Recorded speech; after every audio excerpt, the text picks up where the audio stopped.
सबसे पहले हमने ही प्रहार में सवाल पूछे थे और आज एक बार फिर जिम्मेदार पदों पर बैठे लोगों से ये सवाल पूछना चाहते हैं कि 600 छात्रों का भविष्य अब क्या है। यूनिवर्सिटी सस्पेंड होने से उनकी पढ़ाई रुक गई, लेकिन अगला कदम कौन उठाएगा? मेडिकल स्टूडेंट्स के 80 लाख रुपए फीस का क्या होगा? इतनी बड़ी रकम देकर क्या कोर्स अधूरा रह जाए तो उसकी जिम्मेदारी कौन लेगा? ट्रॉमेटाइज्ड छात्रों की मानसिक मदद कौन करेगा? टेरर प्रोब के बीच डर और अनिश्चितता से कैसे निपटे ये बच्चे? ट्रांसफर या रिफंड की व्यवस्था आखिर इन बच्चों के लिए कब होगी? दूसरे कॉलेज में सीटें मिलेंगी या फीस वापस होगी? सरकार का प्लान क्या है इनके लिए? कुछ तो सोचना पड़ेगा ना। निर्दोष बच्चों पर सजा क्यों? संस्थान के धोखे का बोझ बच्चों के कंधों पर डालना क्या ठीक रहेगा? इसके लिए कुछ कदम तो उठाने होंगे। चेयरमैन अरेस्ट के बाद मैनेजमेंट का क्या होगा?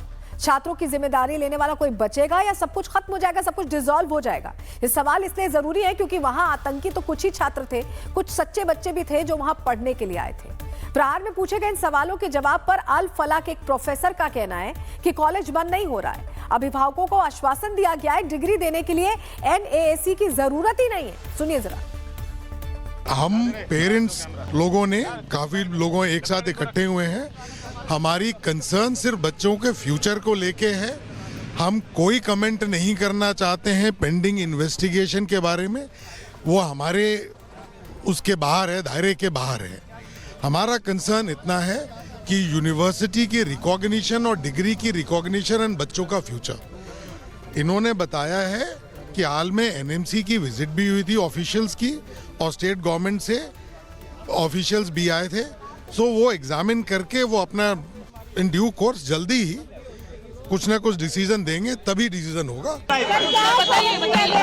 पेरेंट्स को अश्योरेंस दे दिया है, पेरेंट्स को अश्योरेंस दे दिया है।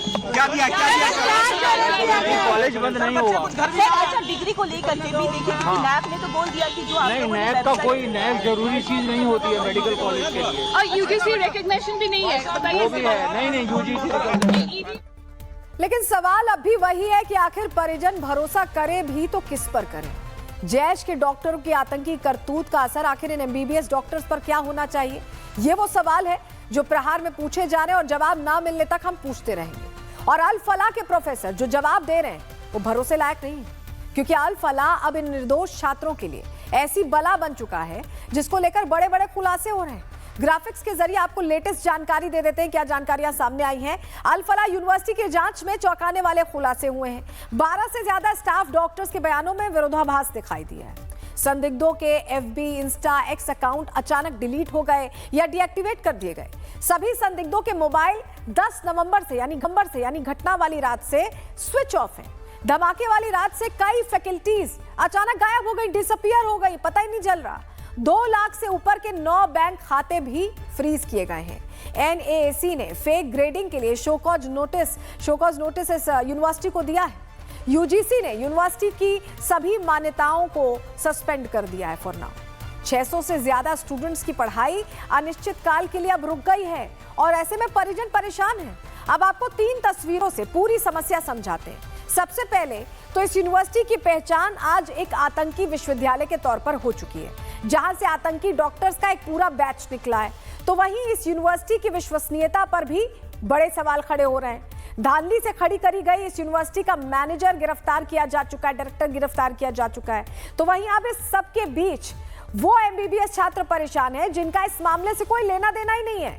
और यही वो सवाल है जो लगातार पूछा जा रहा है कि इन छात्रों का क्या होगा। हम यही समझना चाह रहे हैं।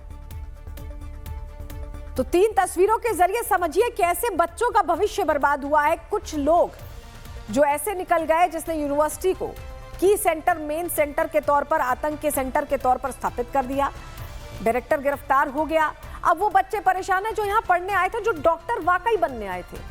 ये वो सवाल है जो सही मायने में हमसे पहले जनता के प्रतिनिधियों को भी पूछना चाहिए था। नेताओं को इन छात्रों की समस्या सुननी चाहिए थी या ऐसा सोचना चाहिए था। लेकिन नेताओं से लेकर धार्मिक संगठन तक सभी ने अपना अपना पक्ष चुन लिया है। और कुछ पक्ष तो ऐसे हैं जिसे सुनकर आश्चर्य होता है। जैसे इस्लामिक धर्मगुरु मौलाना अरशद मदनी का कहना है कि न्यूयॉर्क में एक मुसलमान मेयर बन सकता है, लेकिन भारत में एक मुसलमान वाइस चांसलर नहीं बन सकता। ऐसे में अब सवाल तो ये भी है कि क्या मौलाना मदनी खबरें नहीं देखते? और अगर वो स्थिति को समझ नहीं पा रहे हैं तो उनसे अनुरोध है कि रोज 1 घंटे के लिए प्रहार देखना ही शुरू कर दीजिए। वो देश की भावनाओं को बेहतर समझ पाएंगे। फिलहाल अल-फलाह के समर्थन में दिया गया उनका ये बयान भी आप सुन लीजिए। आज दुनिया ये समझती है कि मुसलमान अपाहज हो गया, खत्म हो गया, बांझ हो गया। मैं नहीं समझता हूं ये बात। क्या बात है कि आज दुनिया का मुसलमान एक आदमी न्यूयॉर्क का मेयर बन सकता है, ममदानी लंदन के अंदर मेयर बन सकता है, एक खान हिंदुस्तान के अंदर किसी मुस्लिम यूनिवर्सिटी का कोई आदमी वाइस चांसलर नहीं बन सकता, और अगर बनेगा तो आदम खां की तरह जेल के अंदर जाएगा, इकबाल की तरह औलाद जेल में डाल दी जाएगी। आज देख लीजिए अल-फलाह का क्या हो रहा है। देखिए, मौलाना मदनी को आपने सुन लिया। उनका कहना है कि भारत में किसी मुसलमान का वाइस चांसलर बनना भी मुसीबत है। शायद मदनी साहब ये नहीं जानते कि इस देश में ही अब्दुल कलाम जैसी महान शख्सियत राष्ट्रपति रहे। इस देश ने मोहम्मद अजहरुद्दीन, जहीर खान, मोहम्मद शमी जैसे पता नहीं कितने क्रिकेट स्टार्स देखे हैं, अभी भी देख रहे हैं, और बड़े बड़े बॉलीवुड स्टार्स भी खान ही रहे हैं। खैर, हमारा मुद्दा आज मदनी नहीं है, बल्कि वो छात्र हैं जिन्हें फलाह ने ठगा है, और ऐसे लोगों के लिए आज आवाज उठाना बहुत जरूरी है।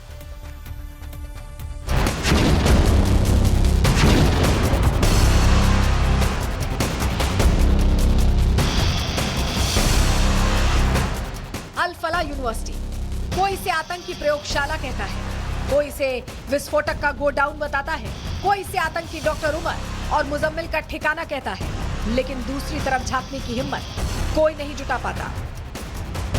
एक तरफ आतंकियों का टीला बन चुकी ये यूनिवर्सिटी आज जांच एजेंसियों के रडार पर है, बुलडोजर इसकी दीवारों को निहार रहा है, लेकिन दूसरी तरफ की हकीकत ये है कि कई सैकड़ों छात्र अपने भविष्य को इसी बारूद में बर्बाद होते देख रहे हैं। इस चीज़ के लिए हम श्योर हैं कि कॉलेज अभी बंद नहीं हो रहा, बच्चों की पढ़ाई बढ़िया चल रही है, और जो अंदर बात हुई पूरी सद्भावना भरे माहौल में हुई है। लड़ाई जैश के डॉक्टर बनाम MBBS डॉक्टर्स की हो चुकी है। कई छात्र सड़कों पर अपने सपनों की भीख मांग रहे हैं, तो परिजन परेशान हैं कि लाखों की फीस जमा करने के बाद भी आखिर हमें क्या मिला। पेरेंट्स लोगों ने, काफी लोगों एक साथ इकट्ठे हुए हैं। हमारी कंसर्न सिर्फ बच्चों के फ्यूचर को लेके है। अब सवाल उठता है कि क्या अल-फलाह यूनिवर्सिटी को डिसकंटिन्यू कर दिया जाएगा? क्या ये बच्चे अब अपने शहर, अपने गांव में आतंक की यूनिवर्सिटी का ठप्पा लेकर जिएंगे? इन बच्चों को कौन सी दूसरी यूनिवर्सिटी दाखिला देगी, या कौन सी सरकारी या प्राइवेट संस्था नौकरी पर रखेगी? क्योंकि सबसे बड़ा सवाल तो यही है कि इस यूनिवर्सिटी से मुट्ठी भर आतंकी निकले हैं, तो वहीं कई सैकड़ों छात्र पाक साफ हैं। इस बात की गारंटी भी कौन ले सकता है? अल-फलाह यूनिवर्सिटी अपने टेरर मॉड्यूल को लेकर इन दिनों सुर्खियों में बनी हुई है। वाइट कॉलर टेरर, यानी एक के बाद एक डॉक्टर्स जो है वाइट कॉलर टेरर से जुड़े हुए थे। दिल्ली में हुए बम धमाके के बाद यहाँ पे डॉक्टर्स के लिंक सामने आए, जिसके बाद सवाल प्रशासन के साथ साथ यूनिवर्सिटी प्रशासन पर तो गंभीर सवाल खड़े हो रहे हैं, लेकिन स्टूडेंट्स के भविष्य को लेकर के भी काफ़ी गंभीर सवाल जो है वो खड़े होने लग गए हैं। यहाँ तक कि अब स्टूडेंट्स और उनके अभिभावक को उनके भविष्य की चिंता जो है वो होने लगी है, चिंता सताने लग गई है। पेरेंट्स यहाँ पे पहुंचे थे, स्टूडेंट्स के साथ पहुंचे थे, यूनिवर्सिटी के अंदर गए, कुलपति से मिलना चाह रहे थे, लेकिन कुलपति जो है वो चूंकि इन्वेस्टिगेशन में बिजी है, तो ऐसे में स्टाफ से उन्होंने मुलाकात की है। स्टाफ्स ने पूरी तरह से आश्वासन दिया है कि उनके जो बच्चों की डिग्री है और भविष्य जो है वो कोई अंधेरे में नहीं है। डिग्री जो है जैसे प्रॉपर जो पहले बात हुई थी उसी के तहत डिग्री दी जाएगी। लेकिन वहीं दूसरी तरफ अगर हम बात करें तो अल-फलाह यूनिवर्सिटी को नैक ने जो है शोकॉज नोटिस जो है वो जारी किया था।